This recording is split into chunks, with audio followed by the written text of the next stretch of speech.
The first tour was in Japan. Okay. Yeah. Can you talk about that a little bit? Yeah. Crepuscule sent over, I think there were 5 bands from the label. And we got there and we met with the Japanese label, which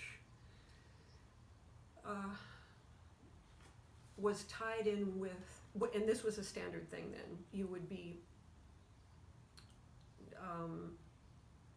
the people that put on the concerts were the department stores. And you had Seibu, and you had Parco, and another one or two. And these enormous, sometimes block big department stores had everything in them. They would have multiple theaters and performance spaces and gardens on the roof and health clubs and everything, and grocery stores and everything in there, as well as all the clothing and furniture and everything else stores. So you would connect. We were hooked in with Parco, and so we went to the theater offices in the big Parco department store, and met with their artistic people and stuff. And they'd obviously really been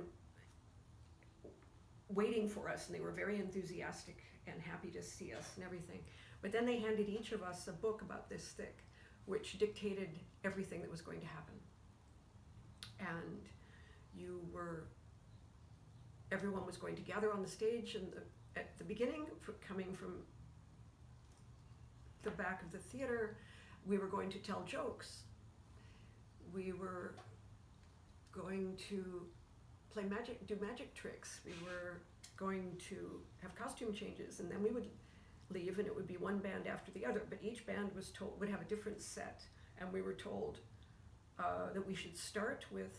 All I remember at this point is we were supposed to do. We were supposed to start with something upbeat like the Beatles. And the thing is, of course, we're all just playing our own music. We're all cranky, new wave artists that take ourselves very seriously. And we couldn't really adapt to this. And everybody was saying, well, is it true there's no Japanese word for no? So, because it's a saying, right? There's no Japanese word for no. And it turns out really there isn't. And there was no way.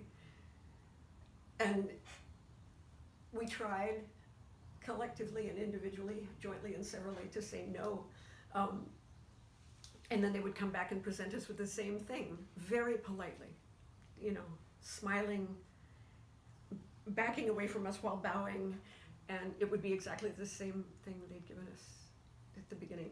Anyway, we had one very sensible, very funny guy amongst us, Blaine Reininger from Tuxedo Moon, and he said, look, we just say yes. Just say, of course, we'll do whatever you need us to do, and then we'll just do what we want. And everybody will probably be happy. And I thought, oh God, no, they're going to be so disappointed that I haven't played a song like the Beatles.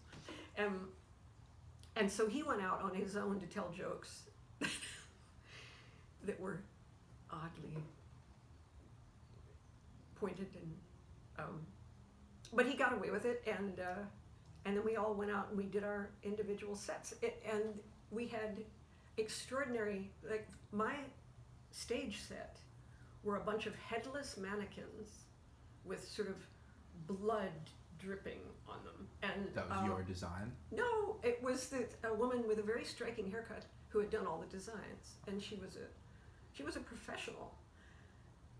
And then there was a bunch of sort of netting that tied everything together and went up into the rafters, and then there was fog and plenty of it. But it was all fine, and we had a great time. Nice. It was wonderful. So it all worked out. Yeah, it always does.